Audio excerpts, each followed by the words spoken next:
Lagi ko nga sinasabi, hindi tayo magtatagal dito sa mundo. Lahat tayo may lifespan, lahat tayo may katapusan. Nasa sa atin na lang yun kung ano ba talaga yung gusto natin na mangyari sa buhay natin dito sa mundong to habang nabubuhay pa tayo. Maraming beses man tayong magkamali, maraming beses man tayong madapa.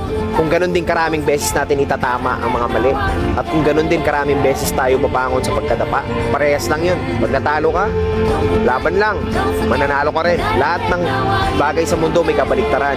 May gabi, may umaga, may maulan, may mainit, may malalim, may mababaw, may mahina, may malakas, may itim, may puti, may babae, may lalaki, may tao, may hayop. Kaya kung may negatibo, may positibo. Titingin ka ba doon sa makakasama sa'yo?